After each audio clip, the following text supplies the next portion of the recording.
Bismillah, alhamdulillah, salatu wassalamu ala rasulillah wa ala alihi wa ashabihi wa man wala. Rabbi syrah li sadri wa yassir li amri wa hlul 'uqdatam min lisani yafqahu qawli. Allahumma 'allimna ma yanfa'una wa anfa'na bima 'allamtana wa zidna ilman. Insyaallah kita lanjutkan pembacaan kitab uh, Tadhib fi adillati matni Qawaid wa Taqrib atau Ta'lib At-Taqrib dari Syekh Al-Bukhari.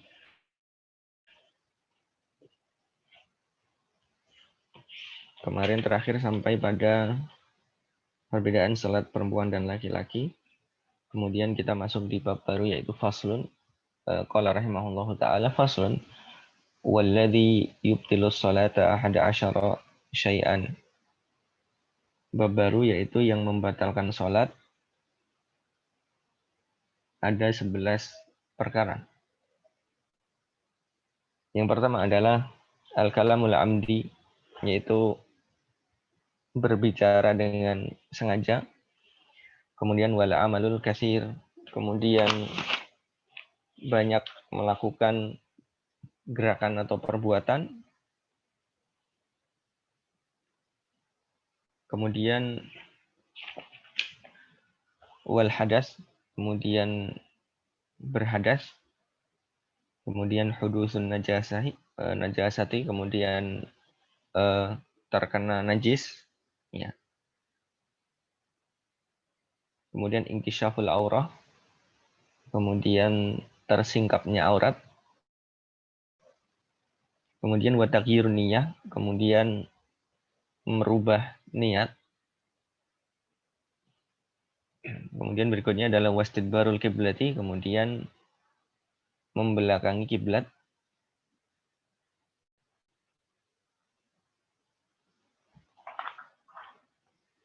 Ya. Kemudian wastidbarul kiblati, kemudian wal aklu wasyurbu, kemudian makan dan minum. Kemudian wal qahqahatu. Ya. Kemudian qahqahah itu artinya sebentar.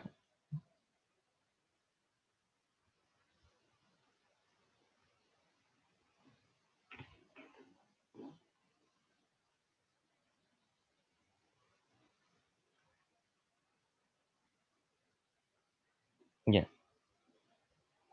afwan. Saya lanjutkan. Wal qahqahatu itu ini terbahak-bahak itu maksudnya dia tertawa dengan suara ya, maksudnya bukan tertawa hanya tersenyum, tapi tertawa dengan suara. Kemudian waridatu, yang terakhir adalah riddah, yaitu artinya adalah murtad. Ya, kita kembali ke awal. Ya. Faslun walladzi yubtilu sholata ahada asyara syai'an. Yang membatalkan sholat yang pertama adalah al-kalamul amdi. Ya.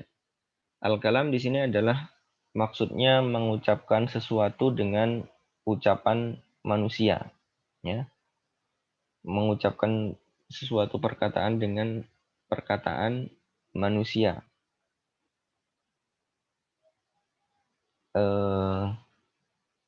Jadi nutku bikalamin nasi atau bikalamil bashar. Jadi mengucapkan sesuatu dengan perkataan manusia. Ya, baik bahasa Arab ataupun selain bahasa Arab, ya. Sama saja. Baik dengan berbahasa Arab ataupun selain berbahasa Arab, maka semuanya mubtil, yaitu membatalkan sholat.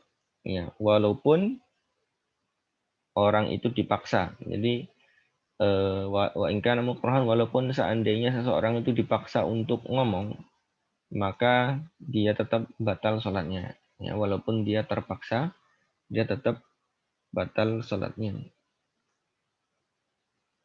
Ya, baik dia itu ta'allaqa bimaslahatis sholati aula. Ya, baik dia itu berkaitan dengan maslahat sholat ataupun tidak berkaitan dengan maslahat sholat. Maksudnya ada kaitannya dengan maslahat sholat dia gitu. Misalnya dia mengingatkan imam rakaat misalnya, akan tetapi dia sengaja dan tidak lupa kemudian mengatakan perkataan yang selain zikir dan tasbih. Misalnya dia mengatakan perkataan Pak sholatnya kurang misalnya, atau rakaatnya kurang misalnya, atau dengan kalam yang lainnya, atau bahkan dengan bahasa Arab ya, atau bahkan dengan bahasa Arab. Maka seperti itu kalau seandainya dia tahu posisinya, pertama dia tahu hukumnya, kemudian dia sengaja melakukannya dan tidak lupa, maka seperti itu membatalkan sholat. Walaupun dia mengatakannya itu terkait dengan maslahat sholat. Ya. Ya, kemudian juga batasan kalam itu biasanya para ulama itu mengatakan 2 huruf ya, 2 huruf. Misal walaupun satu huruf tapi mufhim, dalam bahasa Arab misalnya qi misalnya, tapi qoyah itu kan 1 huruf tapi mufhim, maka seperti itu juga membatalkan sholat. Ya, ya biharfaini fa aksar mufhim au la yufhi, atau ghair mufhim. Jadi dengan 2 huruf atau lebih, baik huruf tersebut mufhim yaitu dipahami ataupun tidak mufhim. Nah, seperti dia ya ta'awah. Ya ta'awah itu mengatakan seperti itu, dia juga membatalkan sholat. Ya. Kemudian kemudian tanah nuh. Tanah nuh itu kalau bahasa kita itu mungkin gitu ya, apa sih namanya, berdehem ya. Berdehem itu juga masuk dalam bab kalam ketika dia itu dua huruf atau lebih. Jadi kalau misalnya ada 2 huruf ada 2 huruf di situ. Nah, seperti itu mahdur seperti itu ya. Seperti itu bisa membatalkan sholat jika pertama dia sengaja melakukannya, kemudian dia tahu bahwasanya itu membatalkan. Nah, adapun masalah tanah nuh ini, masalah tanah nuh itu adalah apa namanya?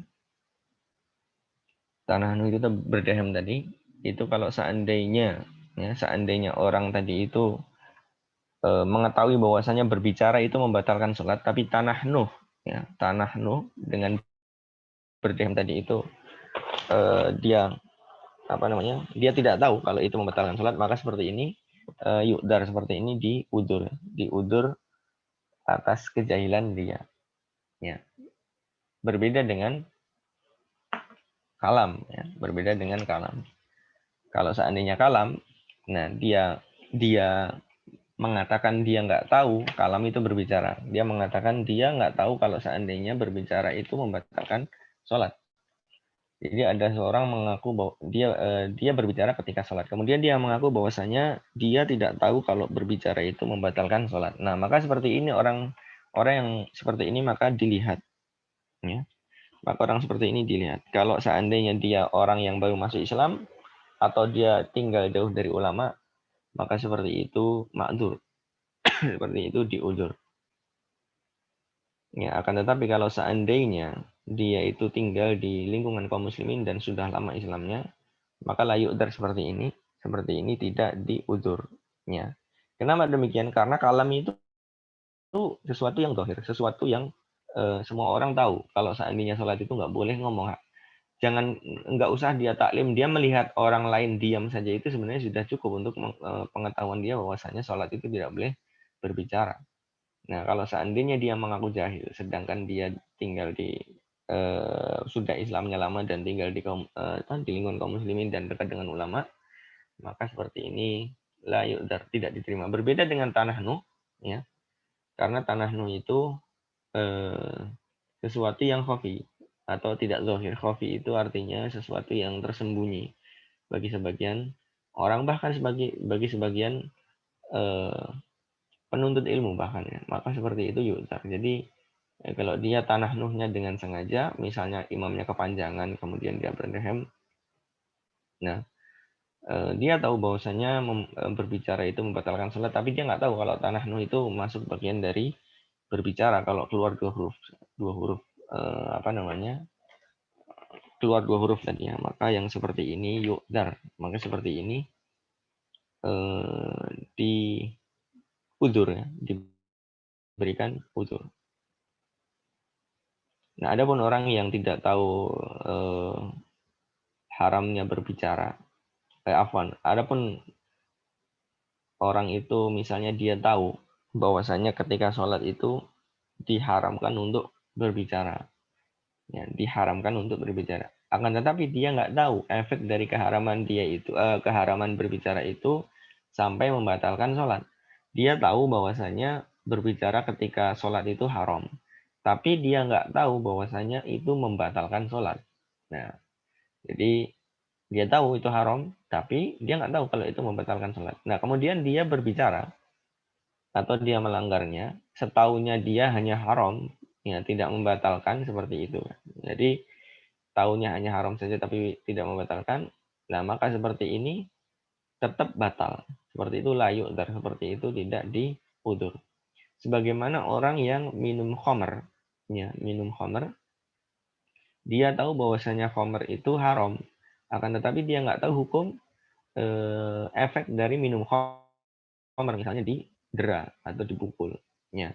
Atau dia berzina, dia tahu zina itu haram, tapi dia nggak tahu kalau seandainya hukuman zina itu adalah dipukul bagi dan diasingkan bagi orang yang belum menikah. Nah, dia berzina seperti itu, maka seperti itu layu, seperti itu tidak diudur karena kejahilan dia, maka dia tetap dihukum.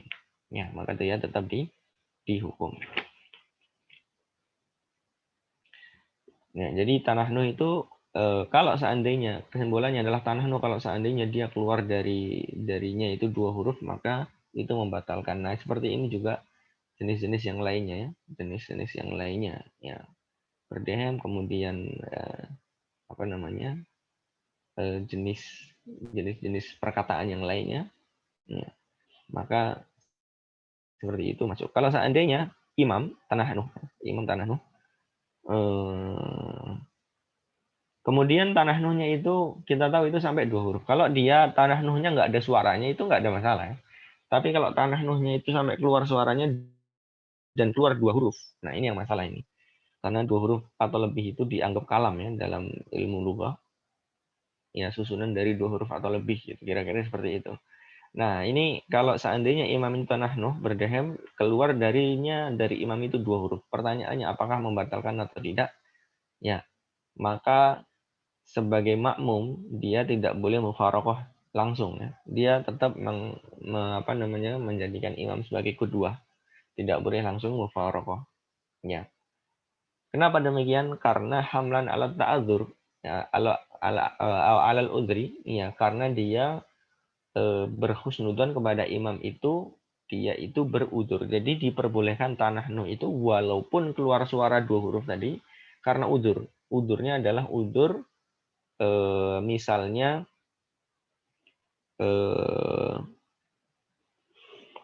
udur ini ya, udur rukun qauli, ya, udur rukun qauli, ya. Walaupun banyak ya, walaupun tanah nuhnya itu banyak, maksudnya tanah nuhnya berulang-ulang atau berdehemnya itu berulang-ulang, karena dia berudur untuk mengucapkan rukun qauli, maksudnya rukun yang sifatnya ucapan. Kan kita ketika sholat itu diperintahkan untuk an yusammi'a nafsahu. Jadi memperdengarkan bacaan kita kepada dirinya. Jadi bukan mulutnya nggak diem 100%, tapi kita baca sampai diri kita sendiri mendengarnya. Ya. Ada rukun qauli seperti apa? Al-Fatihah misalnya. Misalnya dia membaca Al-Fatihah, dia nggak bisa mentasmi dirinya sendiri atau yusami nafsahu tadi. Dia tidak bisa memperdengarkan diri sendiri. Atau secara umum dia tidak bisa membaca Al-Fatihah kecuali dengan tanah nuh.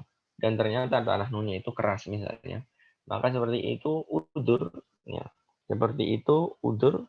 Maka seperti itu tidak mengapa ya. Seperti itu tidak mengapa. Fa'innahu yu'dar. Karena sesungguhnya seperti itu diberikan udur. Walau kasur. Walaupun dia tanah nuhnya banyak dan lebih keluar suara 2 huruf tadi yang asalnya itu adalah membatalkan. Tapi kalau seandainya dia berudur, maka seperti itu tidak mengapa. Nah, akan tetapi kalau seandainya tanah nuhnya tadi akibatnya, misalnya dia terhalang dari mengucapkan ucapan-ucapan yang bukan rukun qauli, ya, misalnya sunnah. Ya, rukun qauli kan selain rukun qauli kan ada juga sunnah.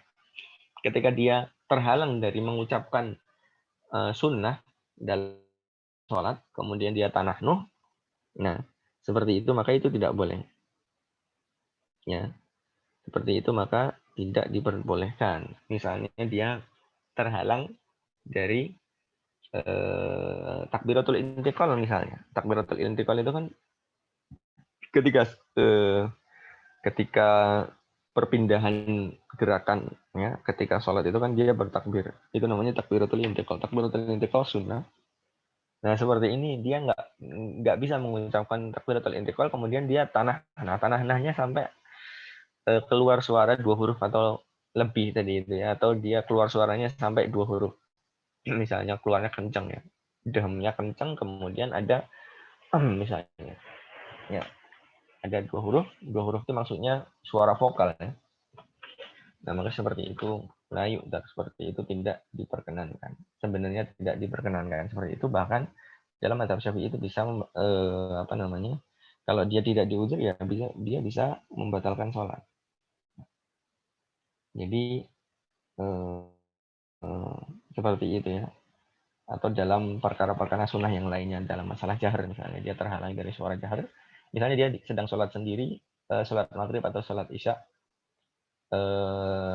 disunahkan juga dia menjaharkan suaranya karena sholat malam, ya, maksudnya sholat yang disunahkan untuk jahar, walaupun tidak berjamaah maka dia juga disunahkan untuk jahar. Nah ketika dia mau menjaharkan karena di tenggorokannya ada sesuatu kemudian dia berdaham, ya, dahamnya lebih dari keluar dari 2 huruf, keluar darinya 2 huruf atau lebih tadi dengan keras, ya maka seperti itu tidak diperbolehkan, ya, karena jahar ketika itu hukumnya adalah sunnah, ya, atau jaharnya seorang yang sholat isya, ya, dalam keadaan seperti itu hukumnya sunnah maka tidak perlu, ya, yang penting dia bisa memperdengarkan dirinya sendiri, itu yang wajib. Yang wajib seperti itu. Jadi yang penting memperdengarkan. Nah, kalau dia memperdengarkan dirinya sendiri pun tidak bisa karena tenggorokannya ada sesuatu kemudian dia berdaham, kemudian berdaham kecil pun nggak bisa sampai keras. Nah, maka seperti itu yu'dar. Seperti itu diudur kalau yang yang dia tidak bisa melakukannya atau tidak mampu melakukannya itu adalah rukun qauli tadinya. Ya, tadi kalau seandainya imam itu tanahnu, maka dia tidak meninggalkan imam tersebut, ya, kita husnudzan dengan imamnya bahwasanya dia itu ma'dzur, yaitu berudur dengan rukun qauli tadi, ya.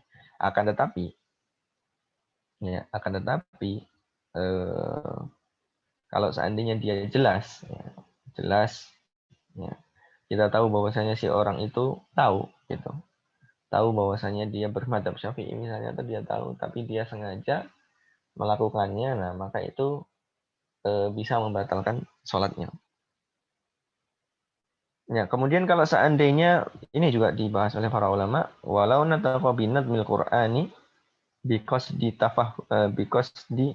tafhim. Misalnya kalau dia itu mengucapkan sesuatu dari ayat Al-Qur'an dengan niat tafhim. Tafhim itu memahamkan orang. Dia ngomong tapi isinya ayat, misalnya seperti dia mengatakan ya Yahya khudil kitab bi quwwah, itu ada dalam satu ayat Al-Qur'an disebutkan ya Yahya khudil kitab bi quwwah. Nah, ketika sholat dia mengatakan demikian dengan niat apa? Tafhim, yaitu dia memanggil Yahya, kemudian niatnya apa? Niatnya wahai Yahya, itu bukunya itu silahkan diambil dengan apa? Dengan kuat gitu. Misalnya, ya, itu contoh misalnya seperti itu. Nah, kalau seandainya dia nantaq binat bil Quran, kalau seandainya dia itu mengucapkan dengan ayat Al-Quran dengan niatnya tafhim saja, maka seperti itu membatalkan, ya, walaupun itu dari apa?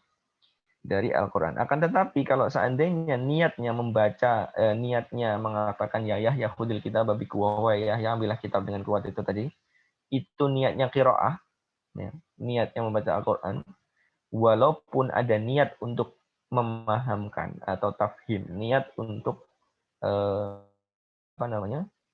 Ada niatan untuk mengatakan pada Yahya untuk mengambil kitabnya dengan kuat, tapi dia niatnya juga qiraah. Jadi ada dua niat, ya, niatnya bersamaan. Nah, seperti itu tidak membatalkan apa?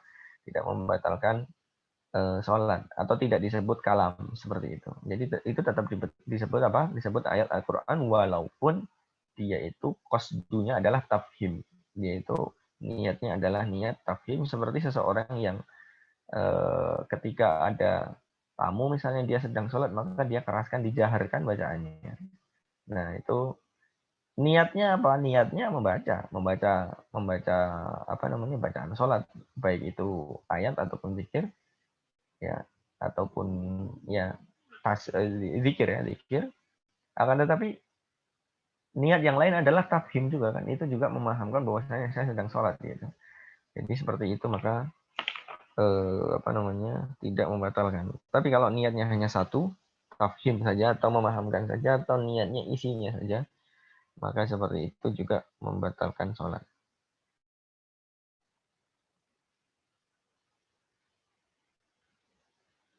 Ya, tadi ketika imam misalnya seorang imam lahan jali. Ya, lahan jali itu dia salah ya. Ini tambahan. Kalau seandainya imam itu salah, ya, salahnya dalam bab Al-Fatihah, ya, dan salahnya adalah lahnul jali, kesalahannya jelas. Kemudian kesalahan jelas itu merubah makna, gitu ya. Misal mengganti harokat, mengganti huruf dan seterusnya dia merubah makna, lahan jalinya merubah makna, maka wajib bagi dia untuk mufarokoh. Tapi kapan mufarokohnya? Ya, mufarokohnya itu ketika dia sampai dia ruku. Sampai dia ruku. Kenapa? Karena kalau dia belum ruku bisa jadi dia lupa terus habis itu dia apa? Dia membacanya lagi, membaca rukun lagi yaitu Al-Fatihah gitu ya. Dia mengikuti rukun lagi karena dia lupa ketika itu. Tapi kalau seandainya dia diingatkan kemudian dia itu tidak tahu atau dia tidak mau ingat gitu ya, diingatkan dari belakang kemudian dia tidak ngikutin, maka dia wajib mufarokoh, tapi nggak langsung mufarokohnya, nggak langsung mufarokoh itu langsung memisahkan diri dari sholat imam terus lanjut sendiri atau sholat sendiri, nggak, tapi tunggu sampai ruku dulu. Kalau seandainya ketika ruku dia tidak merevisi atau tidak mengganti al-fatihahnya, maka seperti itu wajib atas makmum untuk mufarokoh. Baik.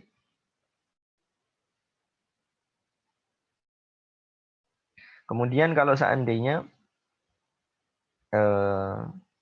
membaca bacaannya mansukhoh misalnya, ini juga tambahan.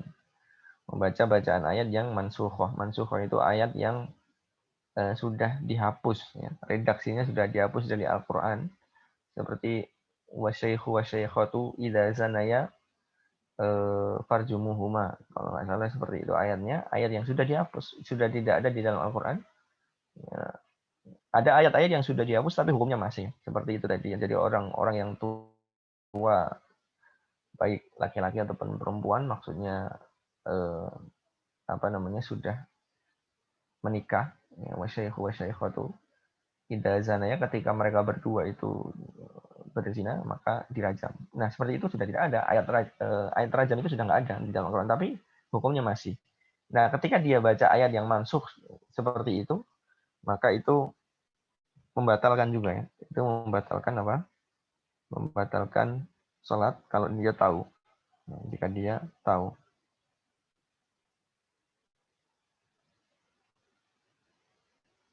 Ya, kemudian sholat itu tidak batal dengan ucapan zikir seluruhnya. Seluruh ucapan zikir tidak membatalkan. Nah, kecuali ada pengecualian, kecuali diniatkan zikir itu untuk khitab kepada manusia. Misalnya yarhamukallah. Ya, yarhamukallah. Ya, ketika ada orang yang bersin seperti itu. Nah, kalau seandainya dia tahu hukumnya, kemudian dia sengaja melakukannya ma'al amdi tadi disebut kalam amdi, maka seperti itu apa? Seperti itu membatalkan sholat. Ya. Nah, ini sesuai dengan catatan kakinya ya, kita lihat.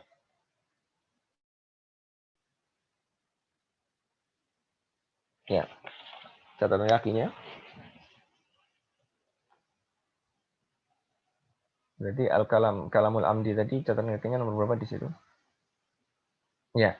Rawi al-Bukhari wa Muslim an Zaid bin Arqam radhiyallahu anhu kunna natakallam fi sholati wa yukallimu ahaduna akhahu fi hajatihi hatta nazalat hadhil ayah. Jadi bukan yang ini tapi yang bawahnya nanti. Saya bacakan dulu yang ini ya. Diriwayatkan oleh Bukhari dan Muslim. Yang ini dulu nggak apa-apa. Diriwayatkan oleh Imam Bukhari dan Muslim dari Zaid bin Arqam radhiyallahu anhu. Qala dia mengatakan kunna natakallamu fi sholat. Dulu kita berbicara ketika sholat. Wa yukallimu ahaduna akhahu. Kemudian salah seorang di antara kita itu berbicara kepada saudaranya fi hajatihi. Dalam kebutuhan dia. Jadi ibaratnya ngobrol ketika sholat itu dulu nggak apa-apa. Gitu ya. Hatta nazalat hadil ayat. Sampai turunnya ayat ini. Itu hafidhu ala sholati wa sholawati wa sholatil wusta wa qumulillahi qanitin. Nah ini syahidnya adalah wa qumulillahi qanitin. Dan berdirilah menghadap Allah itu dalam keadaan kunut. Ya maksudnya qanitin, kunut itu apa maksudnya?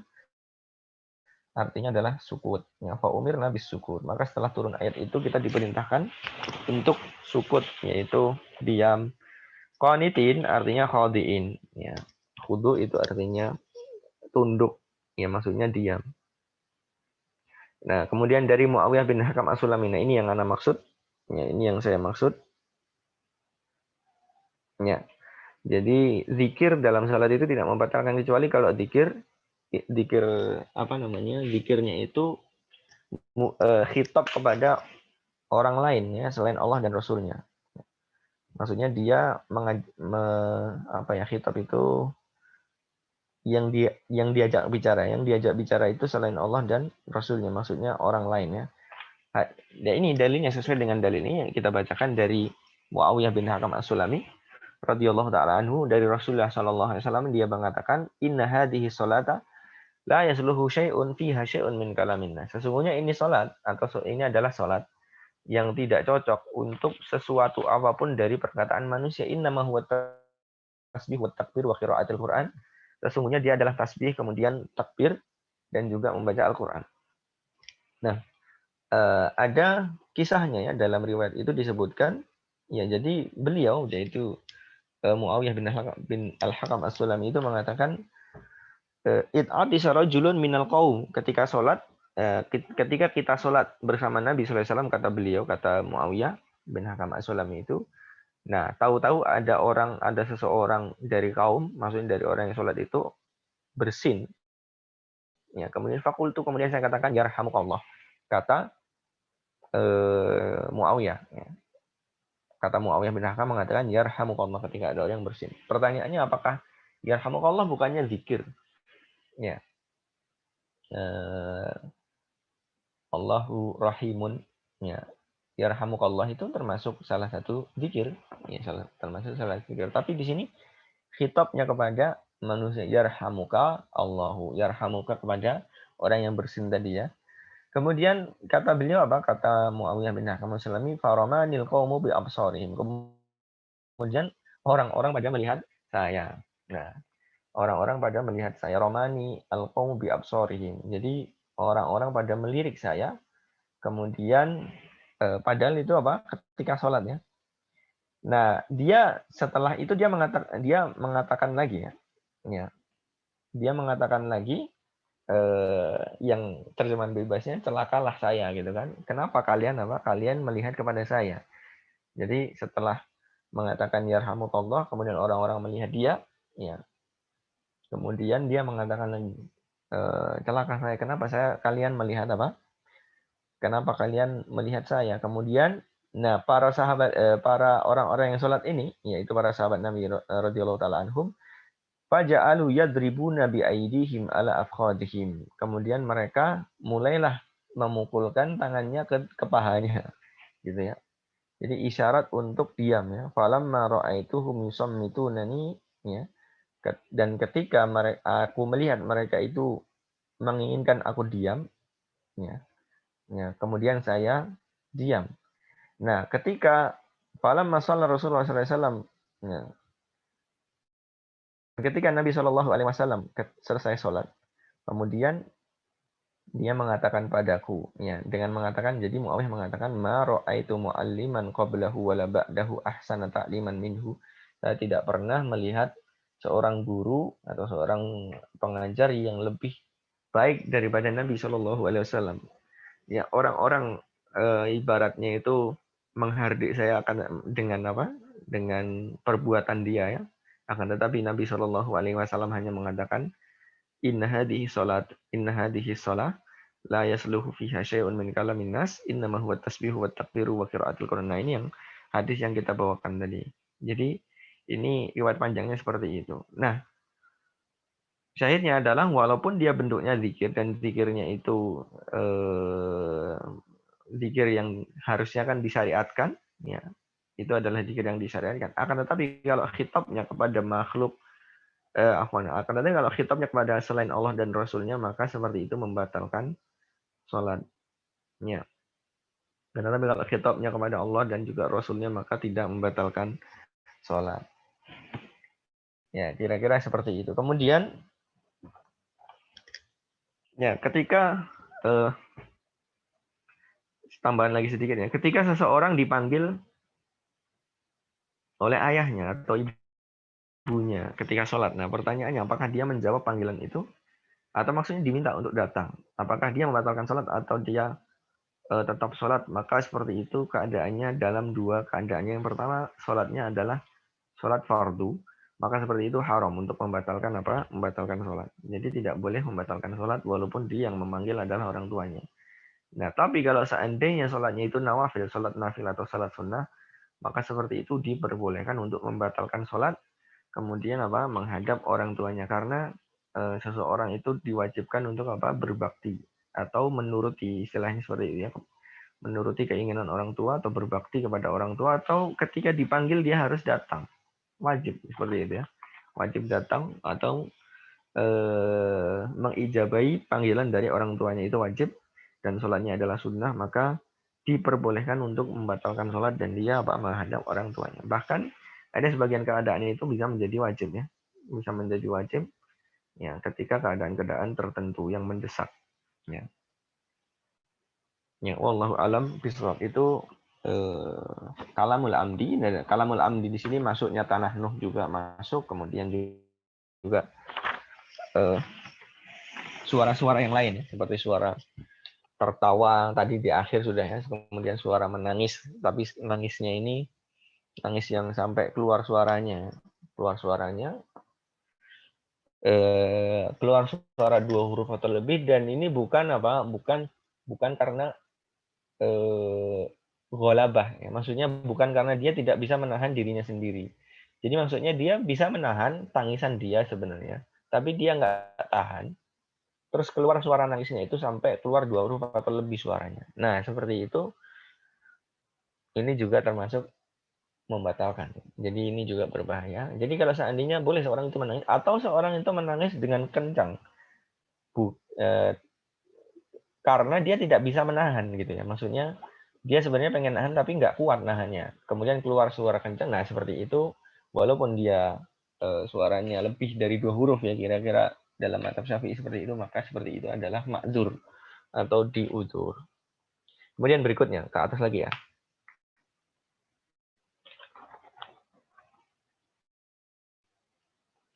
Kematannya. Yang berikutnya apa itu? Wal amalul kasir. Ya, amalul kasir yaitu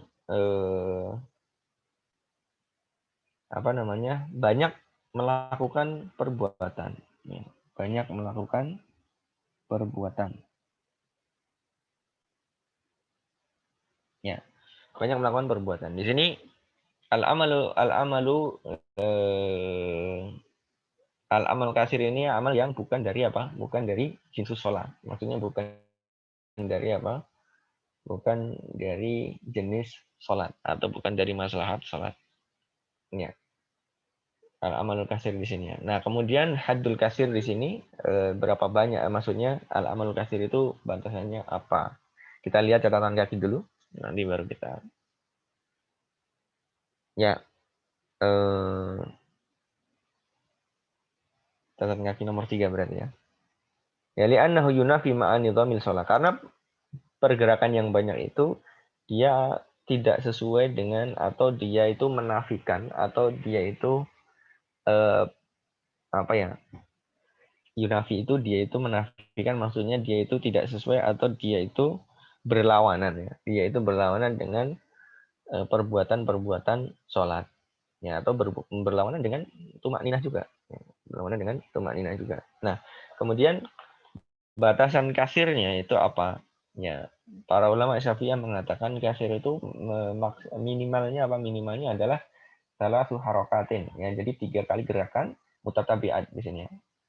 Atau mutawaliyat, 3 kali gerakan yang berturut-turut. Nah, baik gerakan itu min jinsi satu jenisnya, ya, baik yaitu misalnya 3 kali berturut-turut dia melangkah. Nah, melangkah itu kan min jinsihi, 3 kali, 1, 2, 3, 3 kali melangkah berturut-turut, maka seperti itu membatalkan sholat. Jadi jangan, walaupun antum menutup soft misalnya, kalau softnya itu lebih, kalau softnya itu jauh, antum kira-kirakan lebih dari dua langkah, ya maka seperti itu tidak tidak dilakukan ya. Seperti itu tidak dilakukan karena itu yunafis sholat. Seperti itu menafikan nidhamus sholat.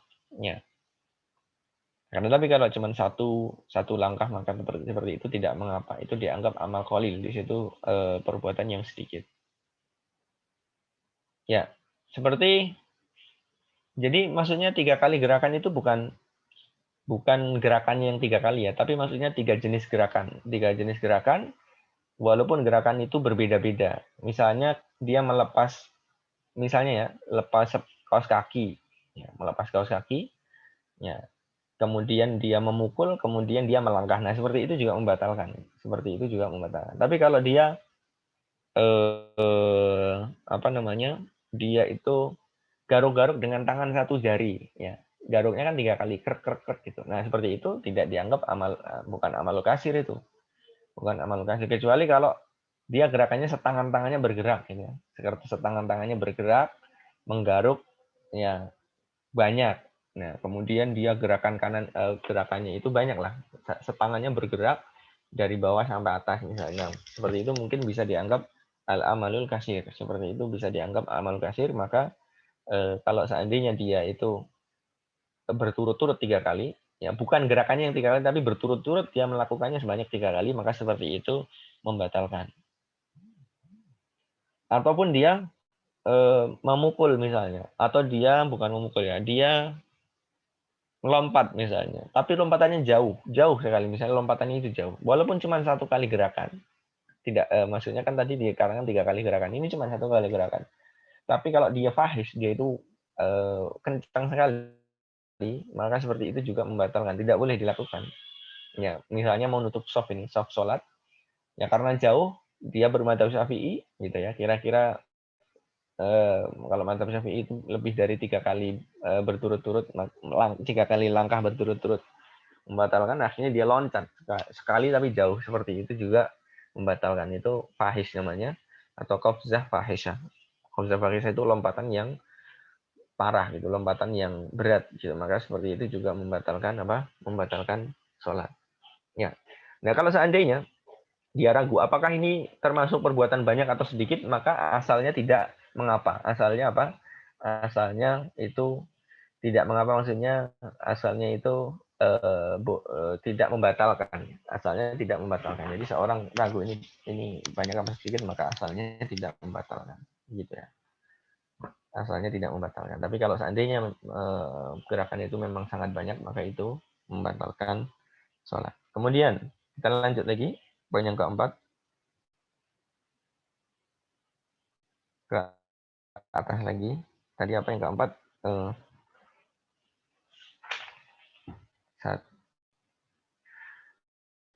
Kalamul amdi alamul kasir, kemudian wal hadasu. Ya wal hadas ya jelas ya. Berhadas ya. Berhadas ini juga membatalkan sholat tentunya, kentut misalnya atau yang lainnya. Maka ini membatalkan sholat walaupun orang itu adalah orang yang tayamum. Dia orang yang sholatnya itu sholat dengan tayamum. Tayamum kan dalam mazhab Syafi'i tidak mengangkat hadas, tetapi hanya membolehkan sholat. Ya, ketika dia sholatnya dengan tayamum, kemudian dia kentut, maka dia ulang lagi tayamumnya, gitu ya. Jadi dia ulang lagi tayamumnya, bukan berarti tayamum itu terus anti batal sholatnya, enggak. Kemudian maka dia ulang lagi tayamumnya, dia apa namanya, batalnya.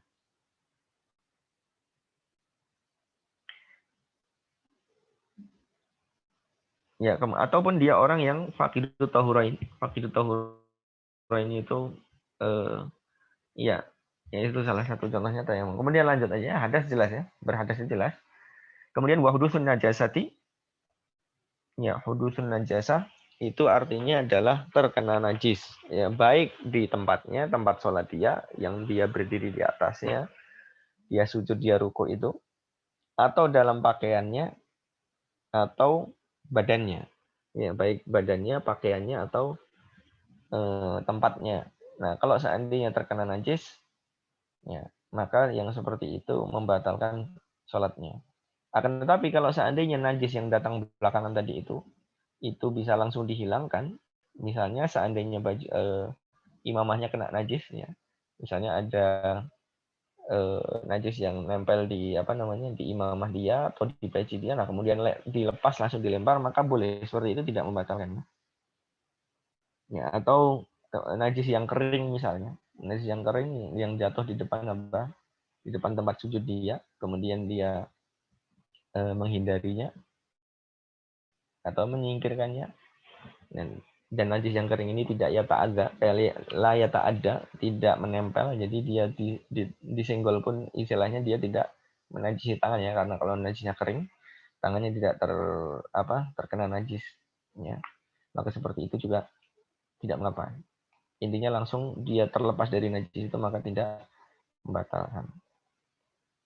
Kemudian wahudusun najasati, kemudian terjadinya najis. Jadi intinya adalah izalatuhu fil hali la yadur. Ya, kalau seandainya dia bisa melepaskan najis itu langsung, maka seperti itu tidak mengapa. Misalnya dia lagi sholat kemudian ada kencing kucing ya, kucing dari atas ngencingin jaket dia ketika sholat pakai jaket. Nah, langsung jaketnya dilepas, maka lanjut saja sholatnya, tidak mengapa. Kemudian wang kisaful aurah, berikutnya adalah tersingkapnya aurat. Ini juga takbir dari penulis di sini mengisyaratkan ini itu tidak disyaratkan harus sengaja ya. Inkisaf itu artinya tersingkap.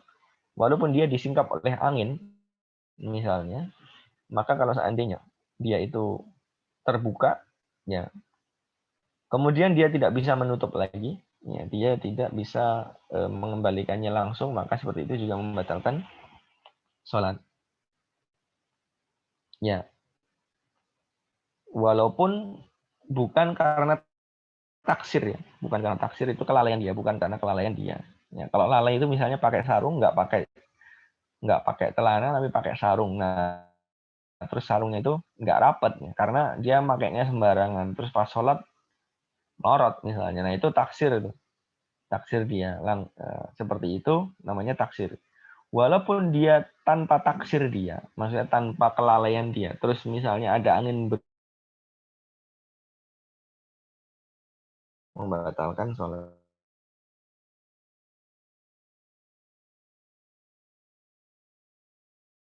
Lorot nggak pakai celana itu. Kemudian ditarik lagi, ditutupkan lagi, maka seperti itu. Tidak mengapa, lanjut sholatnya, tidak batal. Nah, berbeda dengan sengaja. Kalau sengaja menyingkap auratnya, walaupun cuma sekejap, walaupun cuma sekali, maka seperti itu membatalkan apa? Membatalkan sholat. Walaupun cuma sekejap gitu ya.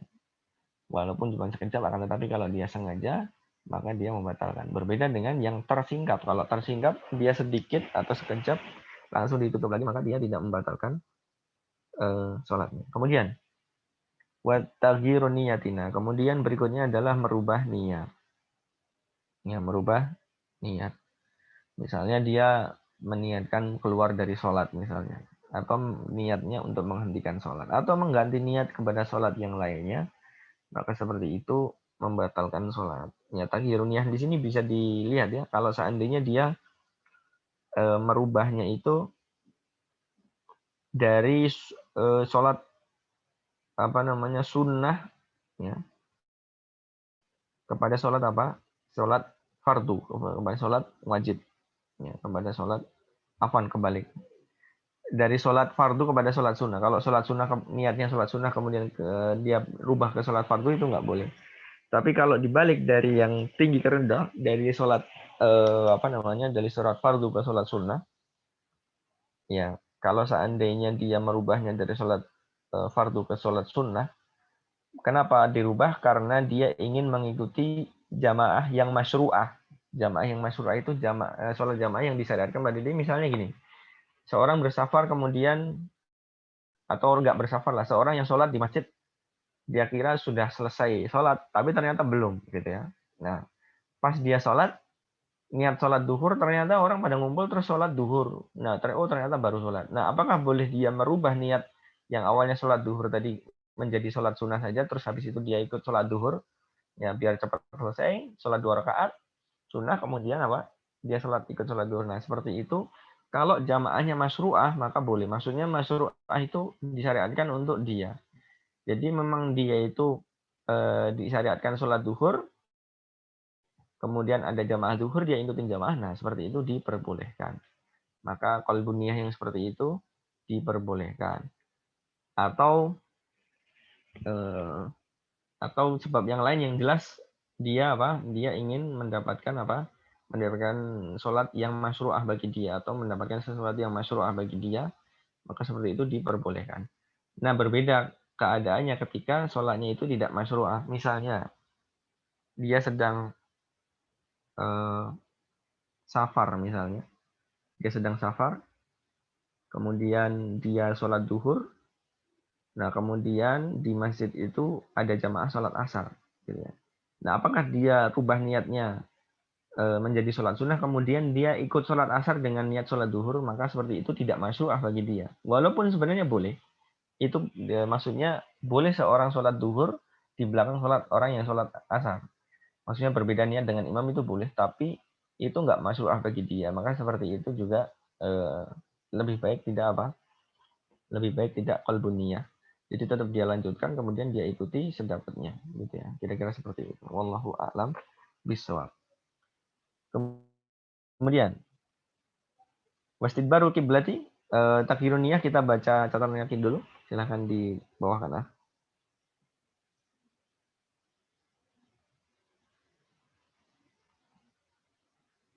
Ya, beliau mengatakan bi'anyan wi al khuruja minas sholat. Seperti orang yang meniatkan keluar dari sholat. Nah, kalau dia niat keluar dari sholat, ini langsung batal ya sholatnya. Dia niat membatalkan sholat, karena saya mau membatalkan sholat sebentar lagi. Nah, ketika dia melihat seperti itu, maka sholatnya langsung batal. Kemudian berikutnya setelah niat taghyirun niyah, ya tadi disebutkan istidbarul kiblah, yaitu menghadap membelakangi kiblat. Ya, beliau di catatan kali mengatakan li anna fi hadhil umuril khamsah, ya, li anna fi hadhil umuril khamsah, karena dalam 5 perkara ini yang kita sudah sebutkan, ya, tarkan li syartin min syurutis shalah, meninggalkan salah satu syarat dari syarat-syarat salat, au ruknin min arkaniha, atau salah satu rukun dari rukunnya, kama alim tam mamar, sebagaimana yang kamu telah ketahui dan yang sudah lewat. Ya, kalau meninggalkan terakhir ya, terakhir adalah meninggalkan menghadap kiblat atau membelakangi kiblat. Tapi kalau hanya nyerong, maka seperti itu tidak mengapa ya, tidak membatalkan. Tapi kalau membelakang kiblat dengan badannya bukan dengan kepalanya, ya, dengan badannya bukan dengan kepalanya, maka seperti itu bisa membatalkan sholat. Jadi istidbarul kiblah di sini dengan badan atau dengan dada, bukan dengan kepala. Kalau kepalanya doang nengok ke belakang itu nggak membatalkan, tapi itu hanya merusak sholat. Ya, atau menengok ke samping kanan kiri seperti itu, seperti bahkan di hadis tadi ya, hadis Muawiyah bin Hakam As-Sulami tadi itu, ketika Muawiyah bin Hakam tadi mengatakan yarhamukallah, nah para sahabat yang lain lihat dia, nengok ke arah dia.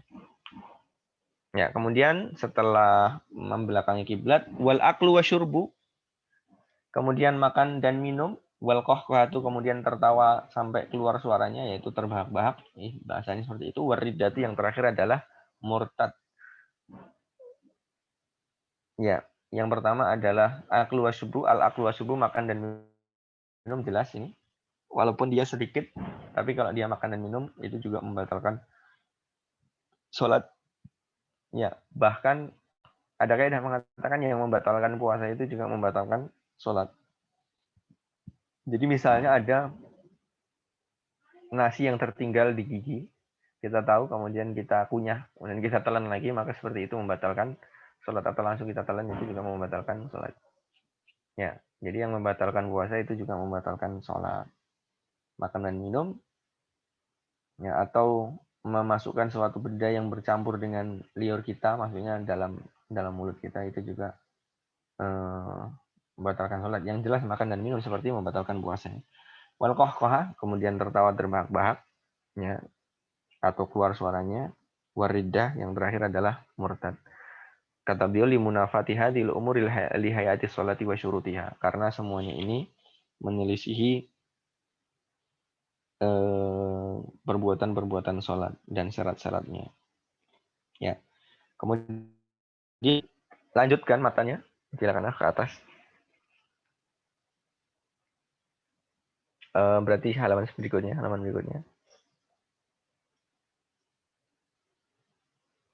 Ya, faslun wa raqatul faraid sab'ata asyara rakaah. Nah, ini bab berikutnya adalah bab rakaat faraid, rakaat salat fardu itu ada 17 rakaat. Fiya arba'atun fiya arba'un wasalasuna sajdah. Di antara 17 rakaat itu ada, di dalamnya ada arba'un wasalasun 34 sujud, dan juga arba'un wa tis'una takbirah. Takbirah, ya, ada 94 takbir, watis tasyahudan, ada 9 tasyahud, tahiyat, atau bahasa kita tahiyat, ya, tasyahud. Kemudian ada 10 salam, kemudian ada 153 tasbih. Nah, kemudian jumlah rukunnya fi sholati mi'atun wa sittuna wa isyruna ruknan. Kemudian jumlah rukun dalam sholat kalau di total dalam sehari itu, ya, ada 126 rukun. Dalam subuh 30 rukun. Dalam maghrib isnan wa arba'un 42 rukun. Dan dalam rubaiyah ada arba'un wa khamsuna rukunan, ada 54 rukun. Nah, ini semuanya, jumlah-jumlah ini nggak tahu kenapa juga para ulama kenapa musannif harus membawakan ini, ya. Karena ini sebenarnya kita hitung pun sudah tahu, ya. Ya, kita skip, kita lanjutkan aja. Kemudian waman ajiza anil qiyami bil faraid bil faridati shalla jalisan, barang siapa yang terhalangi dari berdiri, maka dia sholat dengan duduk. Sudah kita bahas, ya. Waman ajaza di pertemuan-pertemuan yang lalu. Waman ajiza anil julusi shalla muttaji'an, barang siapa yang dia terhalang dari duduk, dia sholat dalam keadaan berbaring. Ya, catatan kaki nomor 1, silakan dilihat ke bawah. Di hadis Umran bin Husain radhiyallahu taala anhu, shalli qa'iman fa illam tastati fa qa'idan fa illam tastati fa ala janbin. Kata Nabi sallallahu alaihi wasallam, salatlah dalam keadaan berdiri, kalau nggak mampu maka duduk, kalau nggak mampu maka berbaring, atau di atas janbin itu sisi tubuh, gitu ya, maksudnya berbaring. Nah, ini adalah untuk sholat fardu, yaitu dia rukunnya adalah berdiri.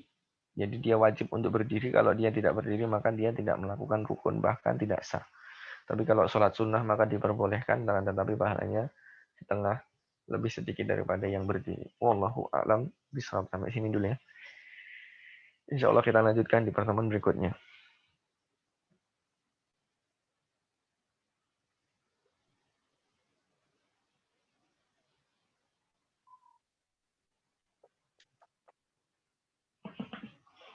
Ya, ada pertanyaan dari Akjabar ini.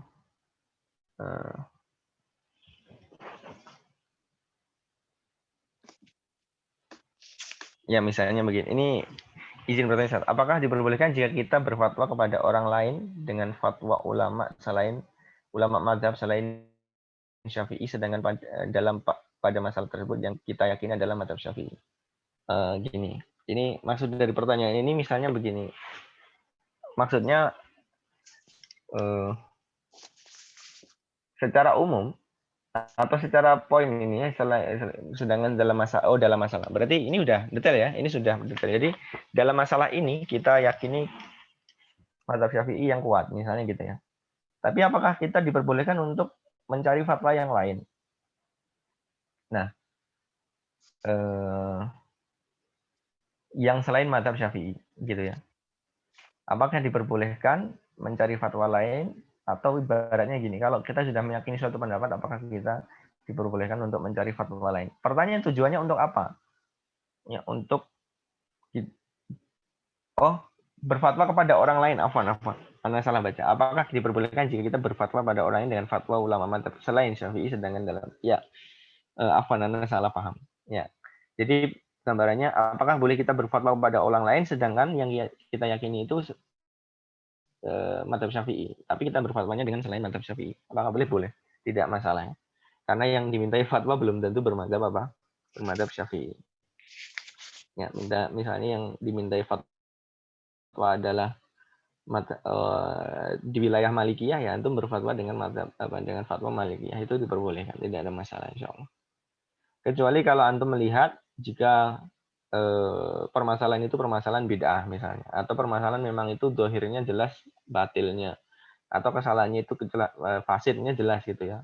Bukan permasalahan yang saik, maksudnya khilafnya itu khilaf yang tidak ditolerir. Ya, misalnya madzhab Syafi'i atau jumhur lah, misalnya nikah dengan wali itu syarat sah. Tapi antum berfatwa dengan madzhab yang lain yang tidak mensyaratkan sahnya nikah dengan wali, ya nggak boleh seperti itu. Itu fasid seperti itu. Tapi kalau hanya bab-bab yang sifatnya istihadiyah, maka itu diperbolehkan. Tidak masalah insya Allah. Ya, jadi tidak mengapa ya.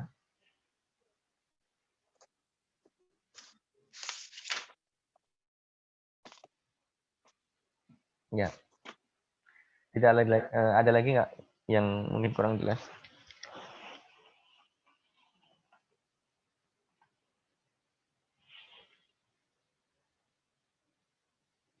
Ya, apakah batuk juga membatalkan? Enggak, batuk itu kalau enggak disengaja, batuk itu berbeda.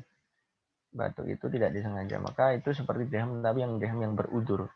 Jadi dia tidak membatalkan walaupun keras, gitu ya.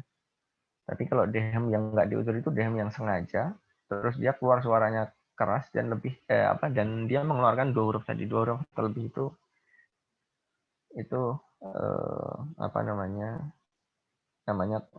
tanah nuh namanya. Jadi ada emnya, ada dua kali huruf. Nah seperti itu kalau sengaja, bukan karena uzur, ya maka itu dianggap kalam dalam mazhab Syafi'i. Kalau dianggap kalam berarti dia dianggap membatalkan. Kalau batuk enggak ya. Walaupun keluar suaranya dua huruf atau lebih, tapi dia termasuk yang uzur. Seperti berdehem yang uzur. Wallahu a'lam bishawab.